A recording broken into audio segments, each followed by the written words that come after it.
Hello ladies and gentlemen, and welcome to another episode of the Regal Podcast. Today it is hosted by me, Jordan Lewis, and I'm going to be answering some of your questions surrounding business, entrepreneurship, mindset, and even a couple of questions on marketing. Today it's just me, but first of all, if you want to see Harry's responses to these questions at the start of next week's episode, then make sure you just leave a yes down below in the comments and leave a like on this video. So, first of all, let's get into the questions. Number 1. Should we allow ourselves to hate, or is it something we need to avoid and let go of? Now, this is a really, really good question, and I know that this is something that a lot of people, myself included, have dealt with, hating people, even hating actions, and struggling to overcome them. And the first thing I want to say is there's a very, very clear distinction that needs to be made between hate and disliking, especially when it comes to people. You can and will dislike people. And I don't personally think there is anything wrong with disliking people. In fact, I think you should embrace it as such, in the form of, if you don't like somebody or don't want to be around somebody for whatever reason it might be, then I think just stay away from that person. There's nothing wrong with not liking somebody. As long as you can act in a civil way if needed, and as long as you're not inciting hate towards them, then obviously you just dislike them. I don't think that's a problem. Everybody is going to have some people they dislike, and everybody is going to be disliked by some people, and I don't feel that it's beneficial for you to try and be liked by everybody, or equally to try and like everybody, because it won't happen, and it essentially means lying to yourself or others. Now let's get on to the hate issue. So the question is, should we allow ourselves to hate, or is it something we should avoid or let go of? Should we avoid hate? No, because avoid implies that we try not to feel it, or we pretend that we don't feel it. Now, feeling hate is natural. That is going to happen at some point. Hateful feelings will crop up at some point in your life towards somebody, whether it's a friend that you ended on bad terms with, a relationship that a partner that cheated on you, a business partner that screwed you out of some money. There's always going to be people that exist in the world that do things or act in a certain way that makes you hate them. So should you avoid hate? No, because the only way to do that is to never interact with anybody or do anything, at which point you're not living a life, you're living in a box, eating, and that's about it. So should you avoid hate? No. Now, should you let go of hate, was the second part of this question, and yes, I believe you should let go of hate, and there's a few reasons for it. First of all, hate, like its sister, its brother, its sibling, love, is very, very all-consuming. When you hate somebody, you become all-consumed by it. Every time, let's say you hate somebody that you're in your friend group, every time they come into the room, every time their name is mentioned, your mind just begins thinking about them over and over and over again. And perhaps anything that reminds you of that person. If they enjoy golfing and you see a golf club in a shop, all of a sudden you find yourself thinking about this person and how much you hate them over and over and over again.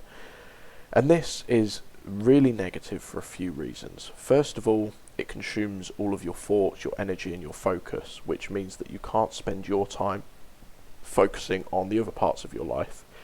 And if you're spending every waking minute thinking about the person you hate while you're with your significant other, while you're, playing a game of football with your other friends, then first of all, they won't want to spend time with you because you're just focusing on this other person who isn't even a part of that group or that kind of relationship all the time.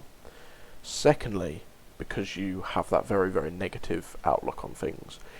And this will therefore directly negatively impact your life, because let's say you're running a business. Well, in my case, if I'm sitting here thinking about a person that I hate all the time, or even for an hour a day, that's an hour a day that I then don't focus on my business. Or if I do focus on my business, it's work that is then fueled by or infused with a hatred for this person. So should you let go of this hatred? Yes, for not just for society as a whole, not just for every group as a whole, but for your own selfish reasons. Like, it's better for your life, and you don't want to poison and taint your life and your lifestyle and the things you enjoy with your thoughts about somebody that you hate. The other thing as well is that hate not only negatively impacts your life, but it also adds nothing positive. So there's no reward and a lot of risk, because you're going to negatively impact everything and not positively impact anything. So it's definitely not worth holding on to. There is literally no benefit that I can think of anyway. I'm sure Harry might find an example next week, but there is no benefit that I can think of to hating anybody. And the last thing I want to touch on is a few ways that you can go about overcoming hating somebody, because I've been through it, as I said, and I understand that it is very, very difficult to, first of all, understand why you hate somebody, and secondly, understand how to get over that hatred of somebody. But I have tried this, I've done this, and succeeded with this on many, many occasions. Obviously, the more you hate somebody and the longer you've hated them for, the more difficult it is. But this is possible, and I've done it. I know that people like Russell Brand have done it. I know that Harry's done it before. So it is possible. And here's how I would recommend going about it. First of all, you need to establish why you hate them. Now, this could be, let's say it's a partner that's cheated on you. It's pretty clear that the reason you hate them is because they've betrayed your trust, broken up a relationship that could have been 2, 3, 4, 5, 6, whatever years long. They've done something that's hurt you and negatively impacted you, and therefore you hate them. It could be the business partner that screwed you out of money, the friendship that ended on negative terms. These are all very valid reasons to hate somebody, and you kind of just need to figure out exactly what the root of it is. Because, like, for example, with the cheating, it's not just the fact that they cheated, it's the fact that they broke your trust. And in most people's case, and I know this has been my case in the past, it wasn't so much they broke my trust. It's more of a case of, I think I'm a pretty good judge of character, so I chose to date this person thinking that they weren't the type of person to cheat. So now they've cheated. They've not just broken my trust, but they've also shattered my worldview and basically then proven that I'm not as good a judge of character as you want. And nobody likes being told they're a bad judge of character, let alone being shown it. So that is then the deeper reason as to why. It's usually a reflection of something negative against yourself rather than the action itself. The second thing you need to do is you can kind of think about, well, is it the action you hate or is it the person? Now, I would argue that in 99, if not all cases, it's not the person that you hate, it's the action. So, for example, with the cheating partner, it's the cheating which makes your perceived judgment of people wrong.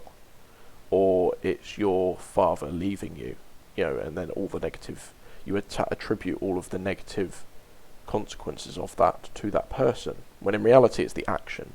So there's nothing wrong with hating the actions of somebody. You can hate a murder, you can hate rape as an action, but I don't feel it's positive for anybody to hate the person themselves, because at the end of the day as well, you've done some things that many people, I've done some things that many people as well that could consider them, could make them hate you, basically. But in reality, it's just actions that people hate. Everybody's acted less than good.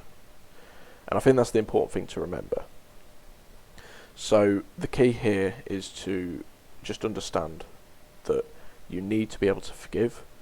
And forgiveness as well doesn't necessarily mean you have to let them back into your life. You don't have to get back with your ex. You don't have to let a friend back into your friendship group. You don't even have to forgive them to their face. You just need to understand the root of the problem, accept that everybody does things that are hate-worthy, at least at some point in their life. Accept the faults in your own being and your own actions. And then eventually, after everything's going to take a bit of time, but once you actually go through this process and accept that You could even accept the positives of what's happened. You know, your partner may have cheated on you, but then now you're with an amazing partner that wouldn't have happened without that. And like I said, you don't then need to get back with that ex. You don't need to have that friend back in your group, whether it's your fault or their fault. Once you accept it, it's just you need to be able to forgive them within yourself. You don't need to forgive them to their face, but you need to be able to forgive them within yourself, so that you can then move forward with your life and begin focusing on the other important elements of your life. So that is kind of how I would go about answering the question of hatred. I hope that answers your question. Second question: is life pay to win? By this I mean, is it possible for someone without money to ever compete with anyone with money?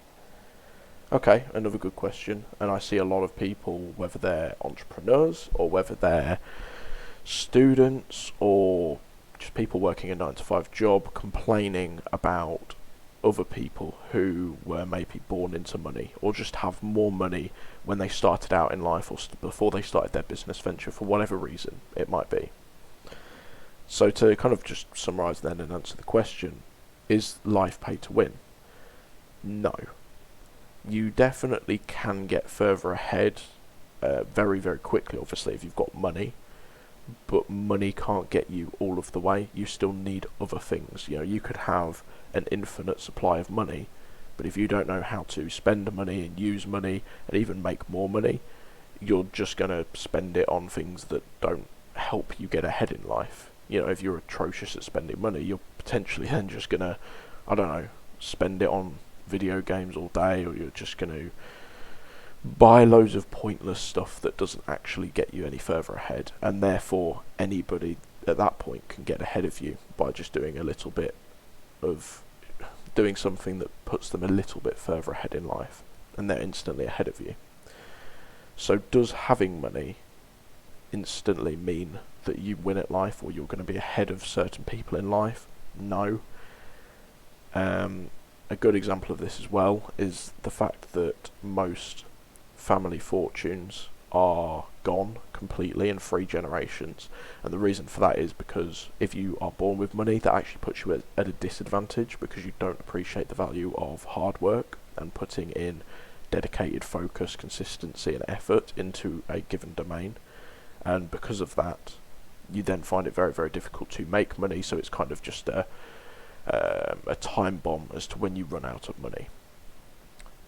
Now, is it possible for somebody without money, who's come from very, very little money or even no money, to compete with people with money? Obviously, if you have somebody with, or 2 people of equal skill, equal experience, and they're in a similar position, and one of the only difference basically being one of them has a lot of money and one of them has none, obviously the person with a lot of money is going to be able to beat the person with no money, because they can buy more resources, they can spend money on people, they can expand faster, and all of this sort of stuff. That said, can the person with very little money get to the same position as the person with money? Yes. And do they then have more of a drive, more of the skills, more of the unshaken focus that I was talking about, that will then actually help them expand and get further? Yes, absolutely. And I definitely think there's a competitive edge that comes with having little money. The only exception I'm going to make with this is people with literally no money, and I'm talking about they literally have no money at all. I'm talking like homeless people, kind of poor. They are so broke that it is very, very, very difficult, if not near impossible, to actually get to the position of somebody with money, or even the position of people with very little money. Because if you have no money, let's take the example of a homeless person. You have no money, no house, potentially no family. You're then trying to find a way to make money. Well, let's assume you also don't know any instruments. You can't busk because you don't have the opportunity to learn an instrument, because you can't pay for the lessons. You can't get a job.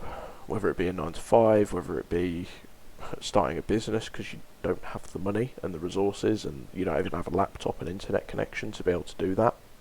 So it is realistically very, very, very difficult to learn how to make money. So if you have zero, absolute zero, you are then very, very stuck. Now there are obviously ways out of that, but it is very difficult for those types of people to even begin understanding where to learn about this kind of stuff. They can't access this podcast, for example. So even if I start sharing information about how you can get out from having no money at all, they don't have access to this podcast because they are literally broke. They have nothing. Therefore, they can't then begin to get out of that position. But if you have very, very little money, your job is to essentially find something that gets you some money and then repeat that over and over and over again. And by doing that, you can then get to a position where you have as much money as people with money do. People who were born into money, or they had money donated to them, or they won the lottery. So having money in and of itself gets you very, very, very... doesn't get you very, very far at all, is what I was going to say.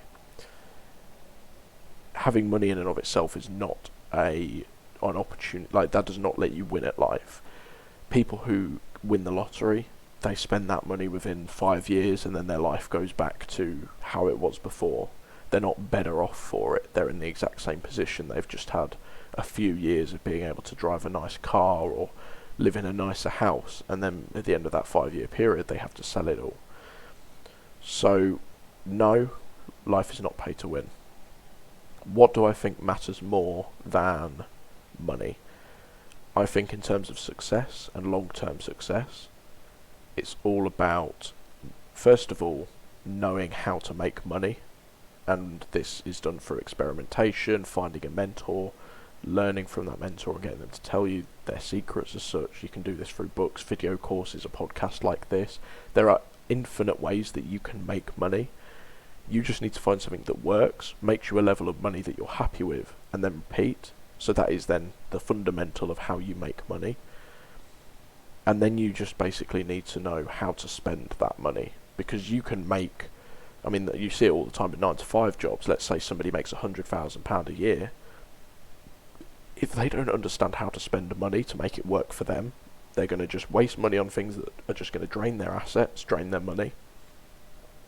And they're going to be living paycheck to paycheck, even though they're on 6 figures a year. So that's very, very, not common, but that's very often seen when people start earning a lot of money, especially when they start earning a lot of money very quickly, because then they become almost starstruck by the fact that they have a lot of money in their bank account and then start wasting it. I've done this in the past. Now, I've not done it with 6 figures, but I've done it in the past, and I've wasted a lot of money doing that. So then the next skill you need to learn is how to spend your money, and more importantly, you need to basically be able to get the bare minimum of your life sorted. So, rent, bills, maybe paying for food and drinks, maybe feeding a family, paying off any debt that you might have, tax, having all of these basics down. Once you have that, you're going to have a proportion of your wage left. Let's say it's 50% for argument's sake. You then need to figure out how best to spend that money so that A, you can make more money, B, you can keep hold of the money that you have, and C, you can get genuine long-term value from that money. And once you have these things figured out, and this will be unique to every person with a few exceptions, you will then start being able to grow your income and get to a position where you have money, and enough money to easily sustain the life that you want. And therefore you are in this position of these people who have started their life with money, but you have the edge of, you know how to spend your money, and equally you have the drive and passion and also the knowledge and experience to make more of that money. So while they stay flat or keep going down, you are then going to keep making more and more money. So I hope that answers your question, and thank you again, that was a great question. Question 3 then, we've got, how are relationships and business slash selling, similar? I hear you mention it all the time, and I can see some similarities, but why are they so similar? That's another great question, and for anybody that's watched this podcast for any length of time, I mean, the two big topics we talk about is business and relationships, and I mean, the two at a glance seem so drastically different, one being romantic relationships, one being making money, selling, running a business. They seem so different at a glance, but these are the two main topics we talk about. You know, Harry being a dating coach and myself being an entrepreneur marketer. These are the two big topics we talk about. And the reason why we talk about both of them together is because they are so similar. And there is basically one reason why they are so similar. And that's this. With a romantic relationship, with a business, it's all about personal relationships. That is the fundamental of why they are so similar, and equally why there are so many dating tips and tricks that Harry could teach you that would apply directly to business. And this applies in several ways. So, for example, there's something in dating, for example, called less is more. You know, absence makes the heart grow fonder. That's a real thing. And in marketing, in business, we see this in the form of FOMO. You know, of you don't know when you're going to get more. So that's kind of how you go about doing that. But you see these differences all the time in dating and business because they are fundamentally personal relationships and human relationships. And human beings, whether you're looking to find a partner and then a wife and then have children with them and have a successful marriage, or whether you're looking for somebody to enter a business partnership with, or whether you're looking for a client to work with, or any of the above or anything in between, it's all fundamentally down to two human beings, you and the other person, interacting with one another, and there's always some sort of trade-off. So in the case of a romantic relationship, that trade-off may be love, affection, potentially gifts. I know that's not really a healthy metric to use in a relationship, but you know, love and affection, caring, that sort of thing. In a business, it's essentially the same. The only difference really is that instead of love and affection, you're trading money for a service, for example. And also another thing I wanted to kind of touch on is that this isn't just the case for business and romantic relationships. The advice that Harry and I give on this podcast is applicable to business, romantic relationships, friendships, familial relationships, relationships with people that you see once a week, like shop assistants, that sort of thing. Your mindset for you personally, because if you think of yourself as somebody else, and especially if you think of yourself as somebody else that you are caring for, then your decisions not only become that much more thought through and that much better for yourself, but you actually then are more likely to take action on these things. So that's kind of one big bit of advice that I could give, is treat yourself as somebody that you are caring for. And this applies to business, romantic relationships, friendships, because if you're treating yourself in this way, then you're also very likely to treat others in this way, and that is only a good thing.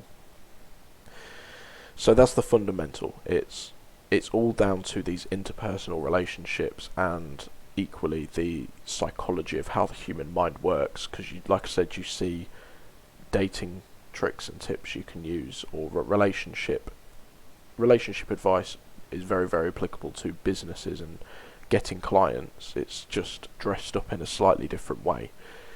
But that's why I find books like How to Win Friends and Influence People, for example, by Dale Carnegie, very, very, very helpful, because it's not just, because it's essentially, fundamentally it's a psychology book, it's a human relationship book, and because so many things, if not all things in life, almost all things actually, revolve around human relationships and human psychology, it's very, very easy to apply all of the advice in Dale Carnegie's book to many, many situations. I've used areas of his book in business, when closing clients, when working with other people, other business owners, other freelancers. I've used it within my relationships, both romantic and also familial and friendship relationships. So there's a very, very wide application, and I think this is a really, really good thing in terms of learning and improving your mindset, because you will see such a huge amount of growth across several domains. So it won't just be, if you learn, let's say, body confidence, that's not just going to apply to your romantic relationships. You're not just going to get more dates. You will then also close more deals for higher amounts. You will be able to lead your friendship group and do more of the things you want to do with them because you're more confident.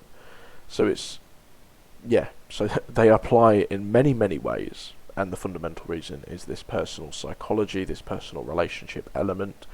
So almost any psychology or human relationship advice or knowledge that you have can be directly applied to multiple industries, multiple niches, and multiple different domains in your life.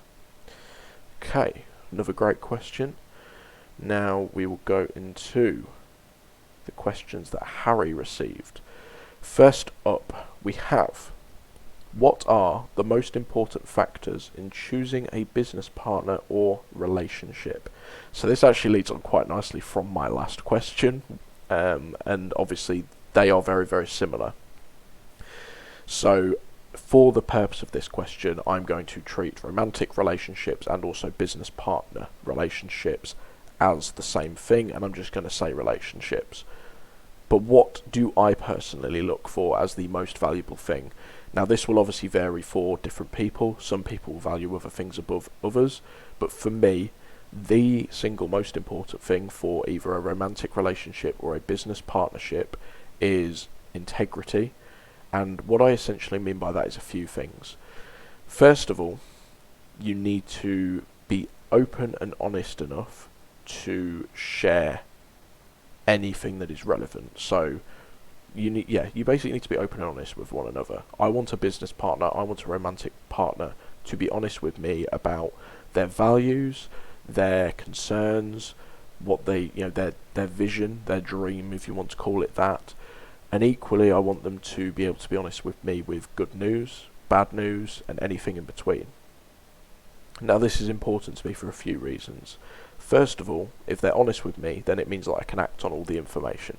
And equally, this means that I'm going to be able to take action faster, we're going to be able to come up with a solution faster, and overall this mantra will then benefit both of us, whether it's in business or romantic relationships, in the short, medium and long term. Secondly, if somebody is honest with me in all situations, whether good or bad, then I can trust them and I can take them at their word. And again, this first of all helps save time, and this to me is a fundamental part of what all strong relationships are and should be built on. If you don't trust somebody fully, then you don't need to be, and you shouldn't be in that relationship. And finally, another thing as well is if the business partner or the relationship partner is honest and open about their values specifically, then that is the only way that you can really determine whether you have shared values. And this is another key part of these relationships that I look for, which is shared values. You need to be able to work collaboratively towards an end goal that you both agree on. So for example, let's take a business partner example. If my business partner's biggest goal in life and main vision and main driving factor is to make as much money as humanly possible, that's fine. There's nothing wrong with that. But that isn't my goal. That isn't my vision. That isn't what drives me. So fundamentally, that relationship just wouldn't work out, because at the end of the day, they're going to be taking actions that will get them towards the end goal of making as much money as humanly possible. and then I'm going to be making actions that move towards my goals of having an impact, helping people, and most importantly, not being forgotten, sometimes at the sacrifice of making as much money as possible, at which point that will lead to conflict. So you at least need values that are similar, if not the same in some cases. And this also goes for the values in other people that you hold most highly, basically. So like a business partner, for me, that would work, would be somebody who also values honesty. Because at the end of the day, if I value honesty and they don't, then they're not going to be honest with me. And then therefore, I'm going to get annoyed with them and I'm not going to trust them, and then you have a whole host of problems. So you have these shared values and you're open and honest in every situation. And the final thing I actually wanted to touch on with this question is about being honest with good and bad news. So almost anybody can be honest when they have good news to share. For a business partner, it'd be, I closed a £5 million deal last week. Or for a relationship partner, it's, I got a promotion at work, or, I'm treating us to a meal out tonight, for example. These are all good news. This is all good things that most people have no problem not only being honest about, but sharing in an enthusiastic way. The issue comes in two forms. First of all, when they need to share bad news with you. This is when people start to lie. So for example, business partner, I just lost our biggest client. Or for a romantic partner, I cheated on you. These are things that people don't want to tell other people because it always, or almost always, has negative consequences. Especially when we consider that most people being told that they'd just lost their biggest client would have a breakdown or act emotionally, and potentially say some hurtful things towards the person who's just told them. For me, I find that if somebody's going to tell me bad news, first of all, I want people to be able to tell me bad news at the earliest available opportunity. And it may upset me hearing that news. For example, if my partner told me they cheated on me, it may upset me. It may, in extreme cases, for example, with the cheating, that would, to me, be the end of the relationship. But I will still respect the other person, because at the end of the day, they've been honest with me, even when it's negatively impacted them and other people. They've been honest, and they've been open enough and kind of forthright, and they've had that integrity that I value. And the same with a business partner, especially with a business partner, because let's say the business partner says, I lost our biggest client. It's, okay, well, I might be mad for a day. I might, let emotions get the better of me. But first of all, I'm then going to respect them on the other side of it, even if the business partnership dissolves. But if it doesn't dissolve, then this is an issue we can first of all work through and find solutions for, and then enact those solutions. But if they lied to me and didn't tell me this, we couldn't act and create these solutions, and secondly, I wouldn't trust them. And this is the same with a romantic partnership. If there's an issue that wouldn't dissolve the partnership, then there's still room, to be able to talk through these problems, understand it, be open and honest. So to me, that is the most important thing for these kind of relationships. And equally, the second part of this is you should be able to tell this person or these people good and bad news without them trying to one-up you all the time. That to me is how you know who a true friend is. If you can tell them your wins and they're not trying to say, oh yeah, well last week I did this but 10 times better, or you can tell them their bad news and they just listen and potentially help you find a solution if that's what you're looking for. But for the most part, the key part here is just being able to listen and accept what you're saying and be there as a supporting team member, rather than trying to be the one who is in the most pain, or equally the one who is the best all the time. So I hope that answers your question. That's kind of my summary of what to look for in a business partnership or relationship. Now, like I said at the start, this will be different for you, could be different for you anyway. It's just about finding what values you hold most dear, and then not being unapologetic when looking for partners that meet that criteria. Okay, next question. You've both, obviously me and Harry, have both criticised cancel culture throughout the life of the podcast. what is one thing you wish you could cancel, and why? Now that is a good question, because me especially, I'm very, very, very strongly against cancel culture. I believe that it is toxic for individuals and society. I don't believe that people should have their entire future and lives crushed as such because they say or do something that other people don't agree with. Now, there are obvious exceptions to this. For example, do I believe that somebody should be fired if they say something racist or hateful towards a minority? Yes, I think that is perfectly reasonable and in the power of the company. The issues I have is when, with cancel culture, it's very, very hard to determine what actually happened and why it happened, because it becomes somebody says something that a certain group of people or some person takes the wrong way, or maybe they just don't fully understand, or maybe they take it out of context for whatever reason, and then it's an echo chamber, and it's just this huge mob, this huge group of just cancel this person, and it's very, very hard to argue against 700, 1,000, 10,000, 100,000 people all just screaming at you, giving you hate and telling you that you need to be cancelled. So that's to summarise why I believe cancel culture is toxic. But now to answer your question, what is the one thing that I wish I could cancel? I'm going to have to say it's got to be business gurus, those people on Instagram that talk about, I can make you £50,000 or $50,000 in the first 3 months, and then let's say, to name names, Ty Lopez, for example, especially when it's fake, when it's very obviously fake. Like, you look at somebody like Ty Lopez, and I think very few people dispute the fact that he rented a Lamborghini and a house, a mansion or whatever it was, and a garage and all this stuff just to make that video. And specifically what I say when I mean this, to kind of give you a more specific definition of what I'm talking about, it's the business gurus that their only successful business, or their only business in fact, is being a business guru or a business mentor. That's my number one thing that I would love to cancel. Because at the end of the day, they don't know what they're talking about. Maybe some of what they say, for one, maybe some of what they say is just correct, and it works. But that's almost a guess, that's not based on them running a business and growing a business using it, for example.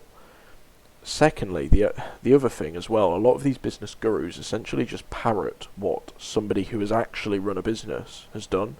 So, you see it all the time. Let's say Jason Capital. Like, Jason Capital has actually run several businesses in several different industries and grown them to multi-million-dollar companies. He has actually done that and proven that he has done that over and over and over again. And now when he shares his wisdom and the experience that he has, I can believe that and trust that, because first of all, he's done it, and secondly, he's still doing it and testing it and letting us know honestly when something is working or isn't working.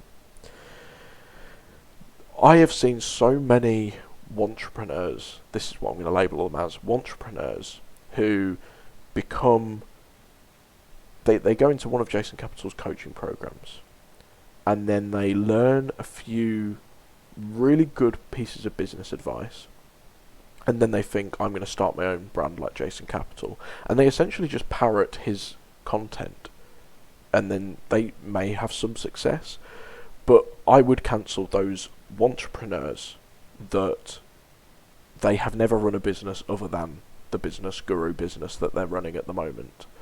So this is one thing that I kind of want everybody to kind of look at when you're looking for a mentor. If you're looking at a business coach, and first of all ask them, or try and find it online, if they are unable to provide any examples of businesses that are relevant to yours successfully, then don't invest in mentorship from them. That is my best advice for you. You need to be mentored by somebody or people that have successfully run multiple businesses, ideally, if not at least one business, and ideally in the industry or industries that you are interested in getting into. And that is, if I could cancel that and get rid of all of these people that are doing this, then I would. Unfortunately, that won't happen, and the reason it won't happen is because people love a quick and easy route. And if you've got a mentor like Jason Capital, who's always learning, always growing, always sharing new information, and you can make a little bit of money really quickly, really easily by just repeating what he's saying to other people, you can very, very quickly make a little bit of money, and therefore that's always going to appeal to certain people. So, but yeah, for everyone else who doesn't just want a small, temporary, quick win, stay away from these entrepreneurs, and instead look for people who have done what you want to do, but they're 5 or 10 years ahead of you. And for those people who have actually genuinely successfully run a business outside of just teaching people how to run a business. So yeah, I hope that answers your question. And then we got the final question for this week. And this is, again, a very, very good question. What are your thoughts on video games, and how are they seen as worse hobbies than sports or reading, etc.? Okay, good question. And the reason it's a good question is because I do enjoy playing video games. I play them to relax, sometimes on weekdays and mostly on weekends.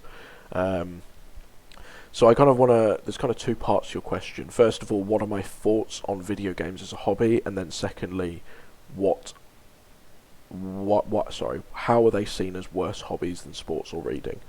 Okay, my thoughts on video games as a hobby is I don't see any problems with it at all. Now, this, obviously I'm kind of biased because I do play video games. But the key here, as with any hobby, especially if you're trying to be successful and go somewhere in life, is moderation. You know, even if your hobby was golf, but you're not a professional golfer, there's nothing wrong with you playing golf for an hour or two on weekends. But it's generally speaking, it's when your hobby begins to get in the way of the other important elements of your life. So, if you spend all day every day golfing, but you're not a professional golfer, then it's eating into your time with your family, your friends, it's eating into your business, your job, it's eating into every other part of your life. So it's okay to have any hobby, realistically. There are a few obvious exceptions, but for the most part there's nothing wrong with having a hobby, as long as it doesn't eat into the other important things that you want to achieve in your life. Now, as I kind of touched on with the golf, you've got to make the distinction between professionals and people who are just doing this as a hobby. Obviously, if you're a professional golfer, that is your business as such, so you need to spend as much time doing that as you possibly can. But with gaming, for example, again, I game at weekends and I game occasionally during the week after I finish work. But I never turn around and say, right, okay, I'm going to be working until 7 today, and then one day I decide, oh, you know what, actually I'm going to bin off the last 3 hours of work and just game instead. That isn't the case, and I wouldn't let that happen. That is when it becomes a problem.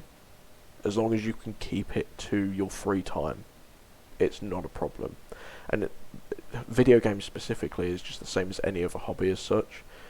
Now, why do people see video games as a quote-unquote worse hobby than other hobbies?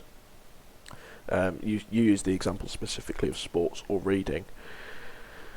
With sports, if you play rugby, you play football, hockey, squash, swimming, whatever you enjoy, you get fitter.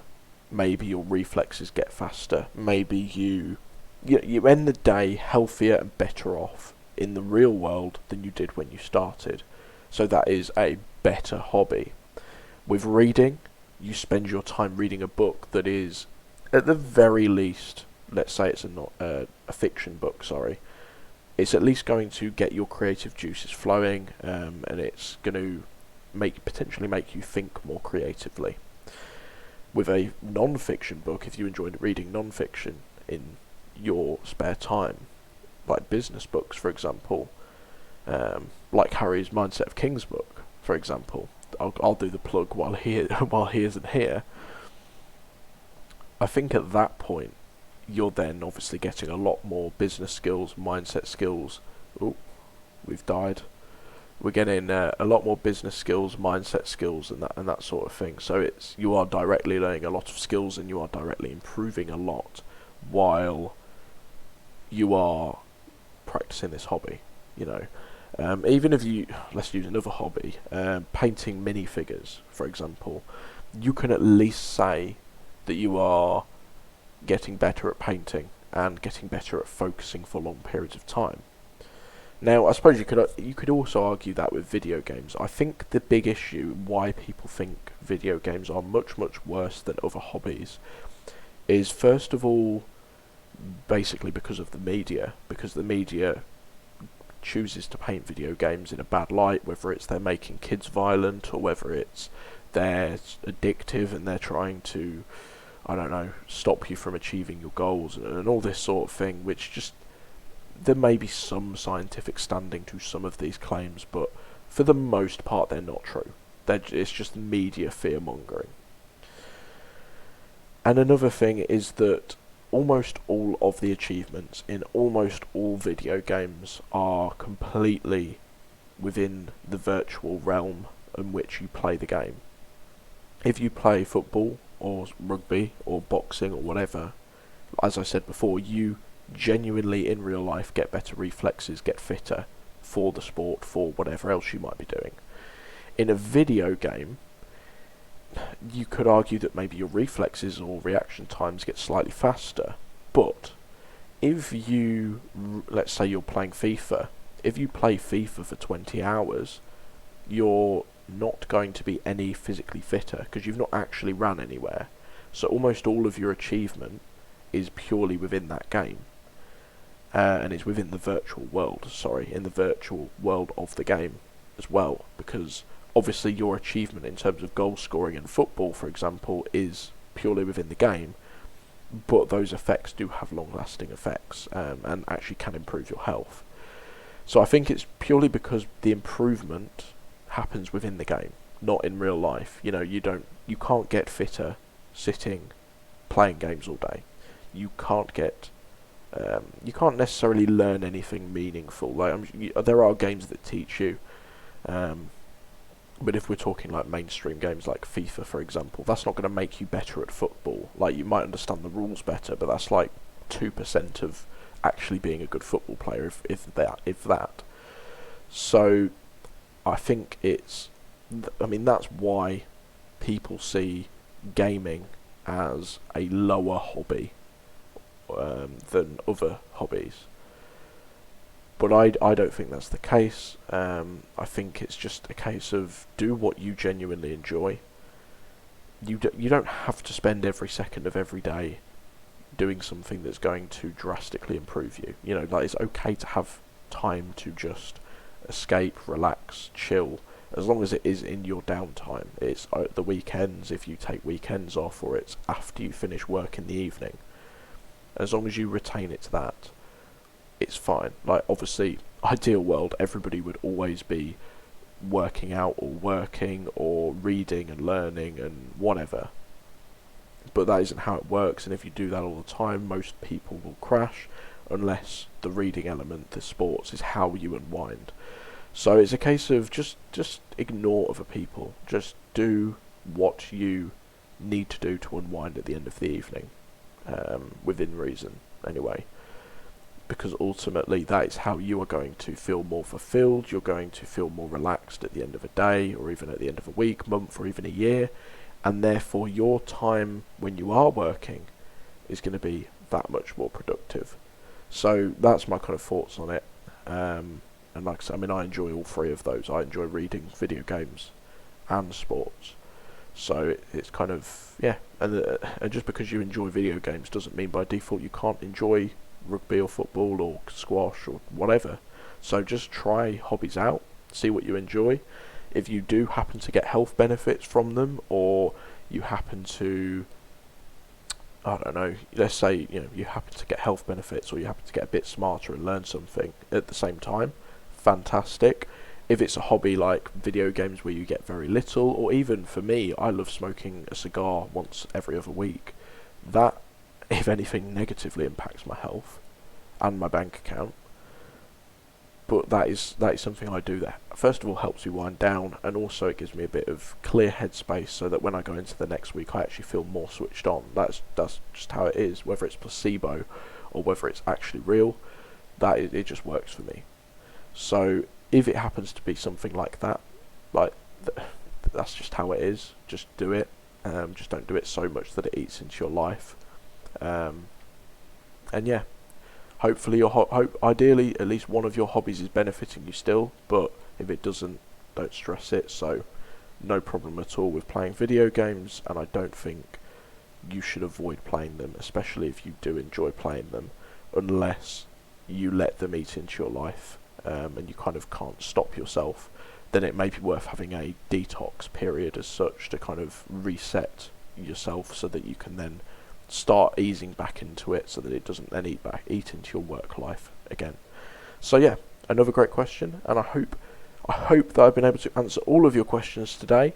As I said, next week Harry will be joining us again, and if you want to see at the start of the next episode Harry give his thoughts and answers to these questions, then make sure you leave a comment down below and a like on this video.